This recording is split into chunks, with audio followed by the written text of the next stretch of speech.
welcome back to Around the World. I'm Arthur von Wiesenberger. Yes, Martha you Bull is are. next to me, looking colorful as ever. We actually look like Easter. We look like twins, huh? And joining us in studio is a very colorful dear friend and a great travel journalist, Leslie Westbrook. Hello, Leslie. Good morning. Great to see you Good to guys. have It's you been a here. while. Ah, A couple of years, huh? has it been that long? Yeah. okay. Well, I Last saw time I you saw were- you at Polo. And you were on an Amazon boat, unfortunately, recently. Yeah. but That was had a that problem. was 2 years ago when I saw you. I was on the Aqua Expedition, which unfortunately had an explosion last weekend Wow. and sank, and a lot of the crew were hurt, and they lost, I think, 4 or 5 crew members. The Wow. bartender and the cook, and it's very sad. But they have another boat still in the Amazon, and they also are doing Mekong Delta cruises as well. So it's real important to support Aqua Expeditions. They're a wonderful company out of Lima, Peru. Wow. Now you're taking us to a very exotic destination. It's on my short list, and I've never been there. I love the people from Guatemala. There's 1 million Guatemalan residents in Los Angeles. Wow. So we have a lot of Guatemala here in California. When I think of Guatemala, I think of very colorful fabrics. Beautiful textiles. Yeah. They're known for their textiles and the Mayan culture, and it's still very preserved. So when you go to the villages, you meet the women that are actually there with the backstrap looms, weaving table runners and beautiful huipils that they wear. So that the crafts there are phenomenal. Jewelry, textiles, pottery. Beautiful. It's a So great for- shopping mecca. For shoppers. Okay, so getting there, if you're coming from, say, the United States, from Los Angeles, are there direct flights? There's one direct flight. Unfortunately, leaves around midnight and gets there at like 6 in the morning. It's about a 4.5, 5-hour flight. It's a little rough. I'm kind of old for red eyes, so you can do that flight, which is what I went down on. But I would either make sure you had a room that you could take a little nap, or you can break it up. You could stop in El Salvador, for instance, which is the country right next door, or Belize. But yeah, the flights, otherwise I think you have to go through Atlanta. But maybe they'll have a better flight time. I just don't. There is a direct flight, but not, I used to not go the to best Costa hour. Rica and we flew. You'd land in Guatemala and then continue on to Costa okay. Rica. But that was a long time So ago. you land in Guatemala City, but you want to get out of Guatemala City. It's an interesting city, but you want to get out to Antigua, which is this beautifully preserved colonial city. And it's very romantic because it's candlelit at night. So you walk these beautiful candlelit streets. Oh, we're looking at Tikal right now. So you have big cities, you have I was colonial looking at cities. pyramids happening there. Yeah, this is Tikal, and Brent, who's going to come in after me, can tell you a little bit more about Tikal. You fly to Tikal. It's a very short flight, and there's a marvelous, beautiful resort. You can stay near the ruins called Las Lagunas that rivals any 5-star hotel. Over the water, lake bungalows. You feel like you're in a safari in Africa.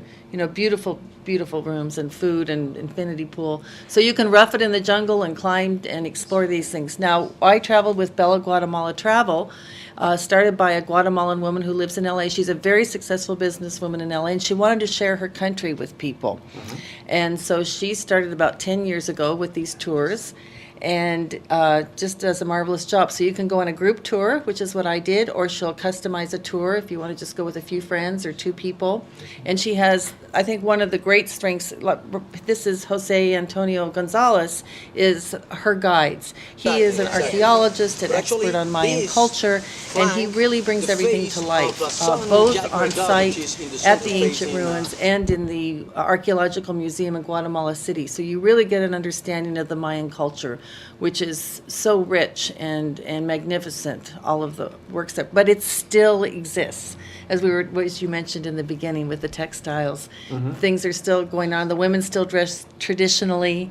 The food is still very similar to early days. Well, speaking of the food, which is always appealing to me, I think of banana leaf wrapped tamales. Is that Guatemalan or am I? Yes, that's Guatemalan, and it's a very simple food. It's not as spicy as Mexican food, so it's chicken, beans, corn. Some of the restaurants have more sophisticated food. One of the things that I noted, I wrote a story about this in the new issue of Food and Home magazine, is that from what I experienced, it has not reached the culinary heights of Peru, because Peru is now considered, one of the best foodie destinations in the world. But still, the food is very, very good. Yeah. How about drink? What do you drink in Guatemala? Oh, lots of cerveza. Yeah. Let's My see. kind of place. Do they have any like Pisco tequila type of thing? sours? Pisco? No, it's mostly cerveza. Okay, so Yeah. it's a beer It's kind of it's a beer No and tortilla. tequila? Oh, rum. Thanks, I'm getting help from my Rum. photographer friend who Rum. drinks more than I do. Rum, Brent, who's okay. going to talk to you in a minute. Okay, Thanks, all right. Brent. All right. Rum. So, Oh, rum that's and right. beer. I did have some aged rum. Very Uh-huh. nice rums. Have a little Oh. sip of rum. Okay. But that doesn't mean that you can't find tequila in the restaurants and things like that. But they're not known. Pricing, is it affordable? Is Yeah, it, it's super affordable. I mean, these tours are under $3,000 per person for a 10-day tour, and that includes your flight, all your meals, your transport around, admission to museums, hotels. So it's a very affordable vacation. And what about safety? Well, when you're How do you traveling, feel? I feel very safe there. You do. Yeah, yeah, Even in the main airport flying in yeah. Guatemala City? Yeah, It's okay. I felt less 'Cause I've safe heard- in Europe. I was in Europe last month. I felt less safe in Heathrow. Yeah. I guess, there isn't ISIS in Guatemala. I was there 40 years ago when the earthquake hit that killed 23,000 Oh. people, and the earthquake was closed down. So we were on the tarmac back then. Oh, the airport was closed? Huh? Yeah, because of the earthquake. And so what happened? Had to wait and get a plane out on the tarmac. A short plane. Didn't have a No, lot- we got a big plane out. Really? Yeah. Okay, still have it. But it's a volcanic land, Mm-hmm. so there are 3 active volcanoes. We hiked a volcano. We went on an incredible 4-hour horseback and by foot hike up Pacaya volcano, which was just incredible. And then it's not easy. Is it cold up there? No, No, not. no, it's pretty called the tropical. land of eternal spring. Guatemala's so it's very temperate everywhere you go. It's beautiful. And then there's Lake Atitlan. I don't know if we have any photos of that you might be showing, but Lake Aldous Huxley called Lake Atitlan. What was it, Brent? One of the most beautiful. Yeah, words can't describe it. Anyway, words can't describe it. Lake Atitlan's magical. It's considered it's all tied in with the Mayan culture, and so they believe there's a crocodile, and that this is the back of the crocodile, and the lake is the mirror of the crocodile.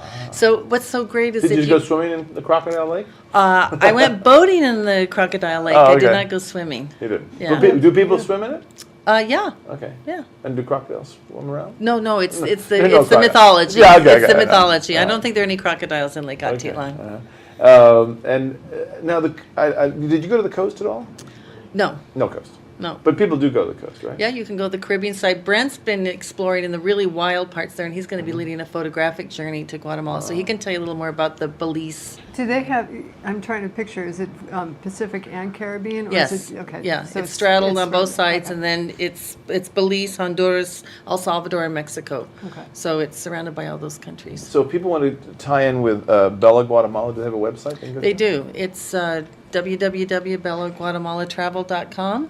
And there's a phone number, and if you pick up the new issue of Food and Home magazine, there's a 2-page article with pictures, and you can learn more about Bella Guatemala Travel and my trip down there. That sounds Fantastic. Wonderful. Thank you, Leslie. Well, Yeah. we're going to find out more about Guatemala in our next segment with Brent and some of his amazing photography. But first, we're going to take a break, and we'll be right back.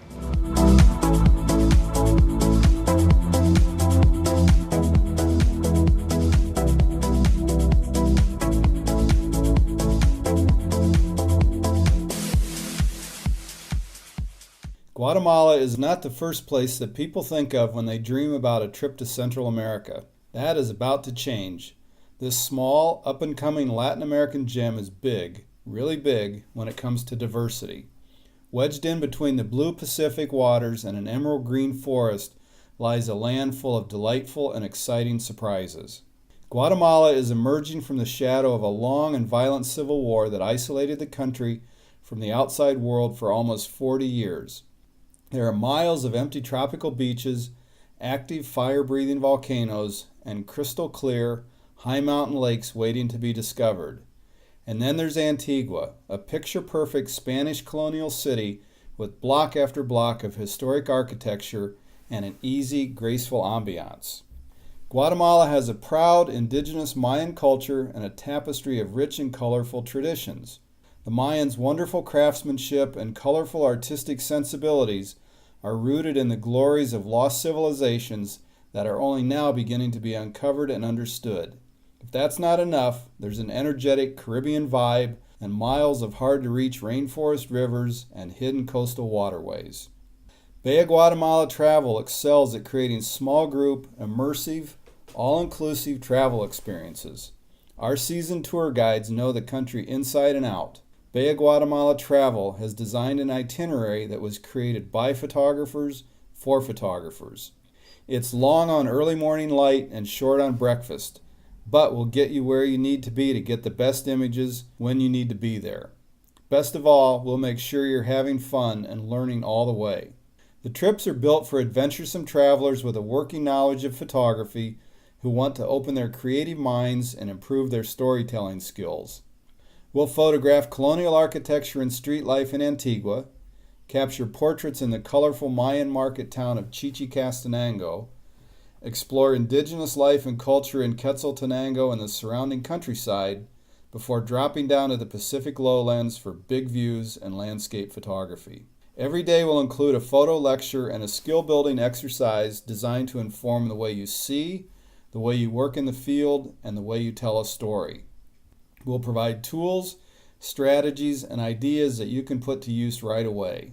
One-on-one critiques, peer reviews, and ad hoc question and answer sessions help ensure a robust, personalized learning experience. In addition, the Bella Guatemala Travel Guides will provide daily briefings on the areas that we'll be visiting. These invaluable sessions provide context for the things you'll be seeing and the images that you'll be creating throughout the week. The tour leader, Brent Winebrenner, is a professional travel and location photographer and videographer with experience in over 65 countries. A skilled and enthusiastic photography educator, Brent taught editorial photography and location lighting in the visual journalism department at the Brooks Institute. He is a content provider for lynda.com, and his work is represented by Getty Images and DV Archives. Brent's editorial work has appeared in countless publications, including The Splendor of Cuba, an exhaustive survey of Cuban architecture by Rizzoli Publications. The effort resulted in what was recognized as one of the best photography books of 2011. We hope you'll come see, experience, and photograph Guatemala with us.